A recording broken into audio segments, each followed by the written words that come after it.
There's a $40 camera bolted under my garage eaves. For 3 weeks it watched my front door while I was 700 miles away, and it recorded something I still can't fully forgive myself for missing. By the time I understood what it had filmed, my wife had lost 13 pounds. Our house had a stranger's name on the deed, and the woman we trusted most in the world was already planning what she'd do with the money. This is what I came home to. And this is what I did about it. I'm 68. I spent 3 weeks on an electrical contract out in Tulsa, the kind of job that pays well enough to justify being away from my wife of 41 years for that long. The whole drive back, 300 miles of country radio and gas station coffee, I had one picture in my head. Eleanor, in that ridiculous straw hat she refuses to retire, kneeling in the tomato beds. Me honking twice as I pull in. Her straightening up slow, the way her hip makes her do now, waving with a glove covered in dirt. That is the version of my wife I was driving toward. It is not who I found. The driveway was empty. The garden, the one she has tended every single season for over a decade, looked like something out of a house nobody lived in anymore. Tomatoes had split open and rotted where they fell. The basil, which she treats with more devotion than most people give their pets, had bolted and gone to seed weeks ago. Eleanor does not let that happen. Not for illness, not for weather, not for anything. The house had a smell to it, not filth, just staleness. The smell of windows that hadn't been opened in a long time. I found her sitting on the edge of the bed in the back room, hands folded in her lap, crying without making a single sound. In 41 years I have seen this woman cry maybe 5 times. Never like that. Never silent. Her hands were ice cold and the house was warm. I asked her what happened. She just shook her head. I sat with her for close to an hour. I know this woman well enough to know that pushing her would only make her fold tighter, so I just held her hands and waited.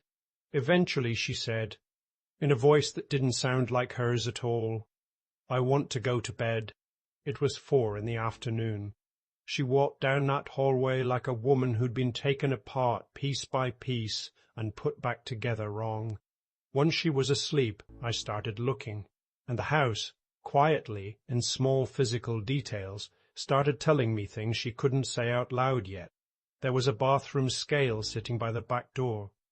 Wrong room, wrong place. Underneath it, a notepad. Her handwriting, but shaky, tracking her weight every few days for 2.5 weeks. First number, 141. Last entry, 2 days before I got home, 128. 13 pounds. From a woman who walks 2 miles a day and can hoist a 50-pound bag of mulch by herself. My hands, which have stayed steady through 36 years of climbing utility poles in ice storms, started shaking.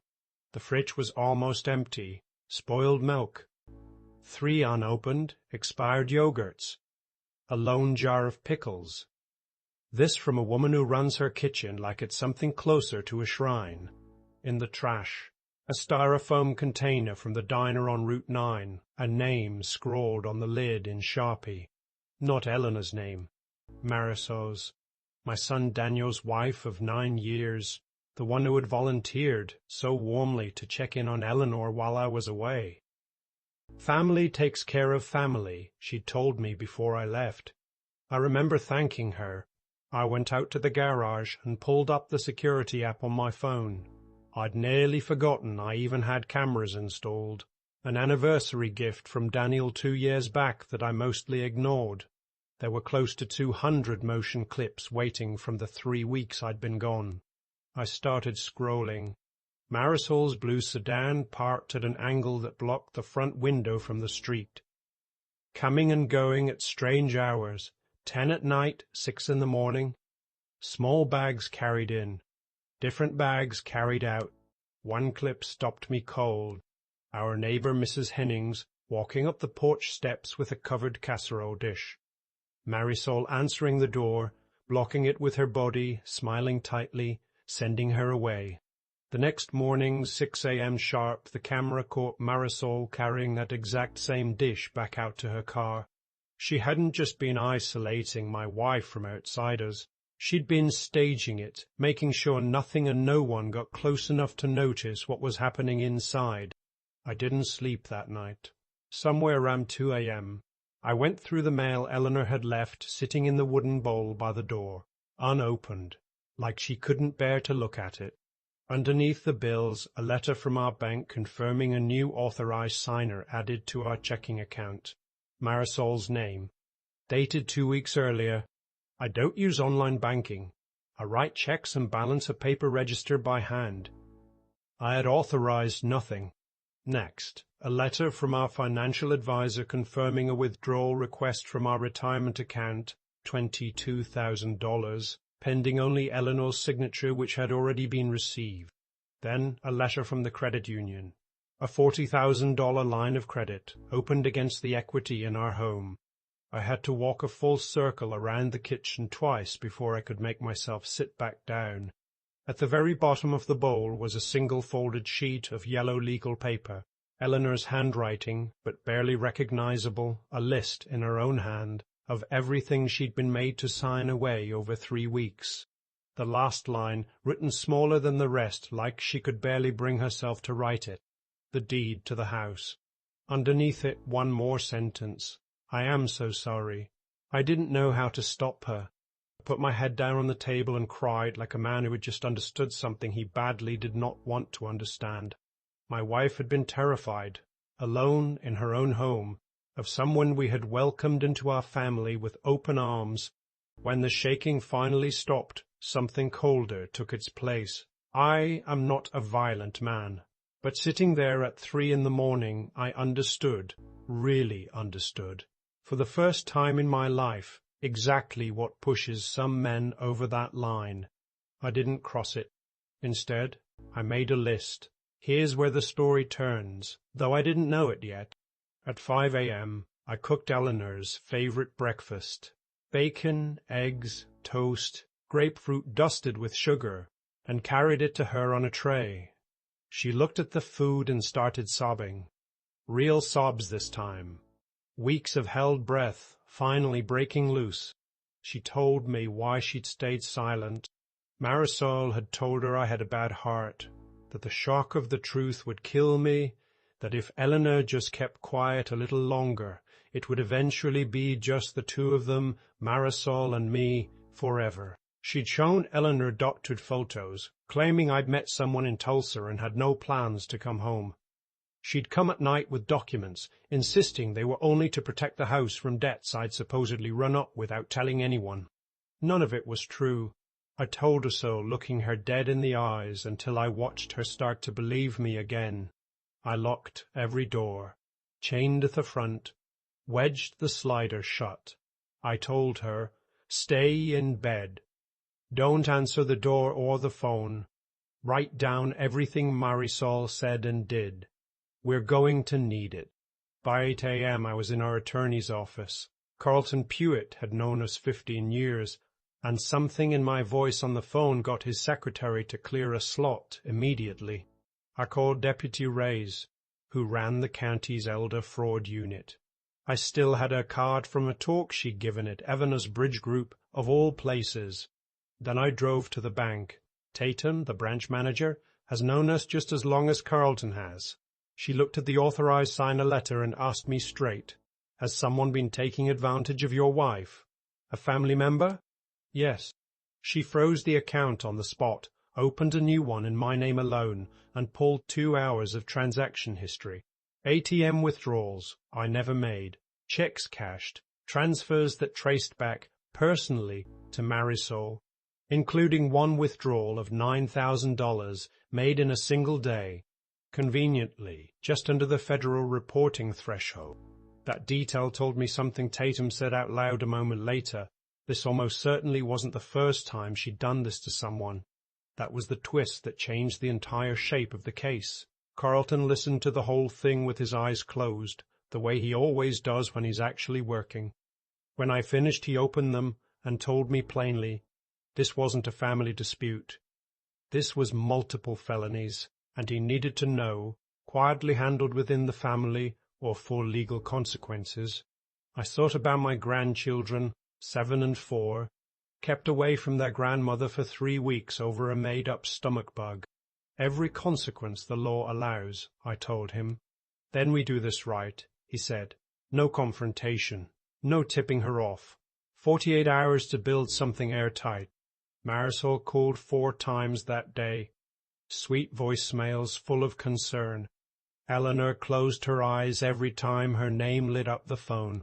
The next morning, my son Daniel, who'd been off-grid on a hunting trip and had no idea any of this was happening, called from the road, furious, after finding 15 voicemails from Marisol claiming Eleanor was having a breakdown and that I'd come home yelling. I told him to come to the house, alone, without telling her. He came, because he's a man who shows up when his father uses a certain tone of voice. I walked him through everything. The footage, the bank records, the deed, the withdrawal letters. He went quiet. Then he went physically sick.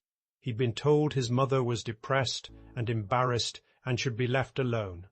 He didn't know about the money at all. He'd believed a $15,000 deposit that appeared in their savings was a real estate commission Marisol had genuinely earned. It wasn't. I watched my son's face, age 5 years in the space of one conversation, and I knew, the way I'd known his face since the day he was born, that he had not been part of any of it. Nothing for one more day, I told him. Act normal. Don't warn her. He agreed. Then he asked what to tell the kids. Tell them Grandma got sick and she's getting better, I said. And next weekend they'll come make biscuits with her. He hugged me like he was 7 years old again. After that, everything moved fast. Carlton filed the paperwork. Reyes got her warrant. They picked Marisol up at the real estate office on a Friday afternoon and walked her out in handcuffs in front of every co-worker she had. Daniel filed for divorce that same day and was granted emergency custody that night on the strength of the criminal charges alone. The deed was nullified within a week. The retirement withdrawal was reversed within 3. The bank absorbed every dollar that had left our checking account because Tatum personally fought the fraud department on our behalf. The criminal case took 14 months. Marisol's lawyer argued consent, that Eleanor had freely signed everything, that this was simply a family financial disagreement, nothing coercive about it. Carlton played the security footage of Mrs. Hennings turned away at the door, casserole in hand. Then he played something none of us knew existed until that moment, an audio recording Eleanor had secretly made in week 2, once she'd finally figured out the voice memo app on her own phone, purely out of fear that no one would ever believe her otherwise. Marisol's voice, sweet as ever, telling Eleanor she'd never survive the winter alone, that she couldn't even cook for herself anymore, that I was going to come home and put her in a home and forget she existed, that Marisol was the only one who would ever truly take care of her. So sign the paper. Marisol was sentenced to 6.5 years, will serve at least 4, owes every dollar back with interest, and is barred from coming within 500 feet of Eleanor or the grandchildren for the rest of her life. During sentencing, one detail came out that none of us had expected. Investigators found evidence she'd done something disturbingly similar years earlier to her own grandmother before she ever met our family. It had never been reported. Nobody had ever caught it. We were not the first house this had happened in. We were just the first one with a camera in the eaves. Eleanor didn't bounce back overnight. They were nightmares for months. She wouldn't stay in the house alone at first. She saw a counselor at the county senior center who specializes in elder abuse every week for the better part of a year. Slowly, the weight came back. The next spring, she started gardening again. She's still the strongest person I've ever known. But she's different now. Quicker to lock a door, a little more careful around people who are a little too generous, a little too eager to help. Daniel moved in with us for 3 months, while the divorce finalized. His old bedroom, the kids in the guest room, Saturday mornings full of flour and noise. He and I rebuilt the back deck together that fall, mostly in silence. Somewhere in the sawdust and the shared work, the two of us found our way back to okay. I think about that drive home from Tulsa more than I probably should.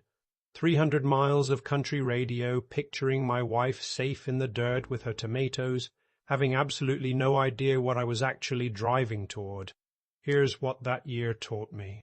Everything that happened to Eleanor happened because someone made a choice. Marisol chose to volunteer. She chose to walk in with that first stack of papers. She made 100 small choices across 21 days, and every single one of them was a door she could have turned back through, and didn't. And every good thing that followed was also a choice. Carlton picking up the phone before 9 in the morning.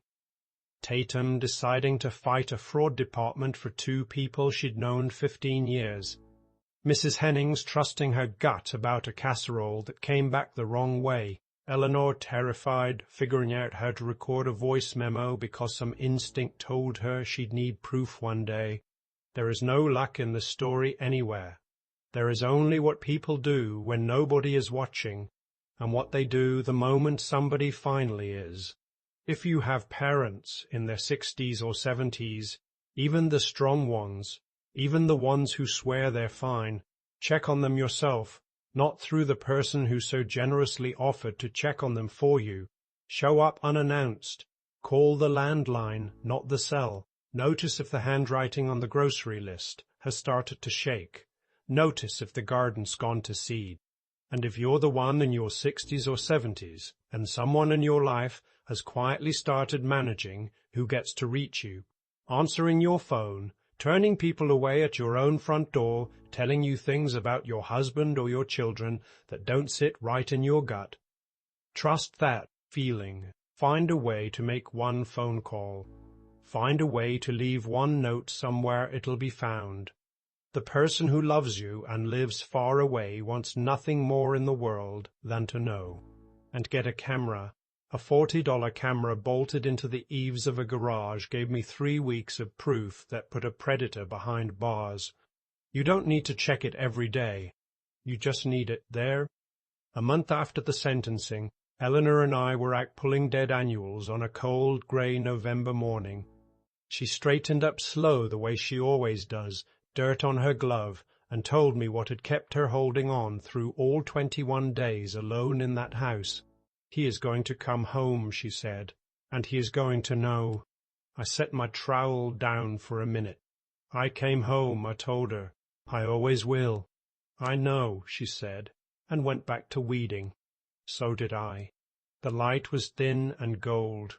The tomatoes that survived the frost were still red on the vine, and my wife was beside me, and we were home.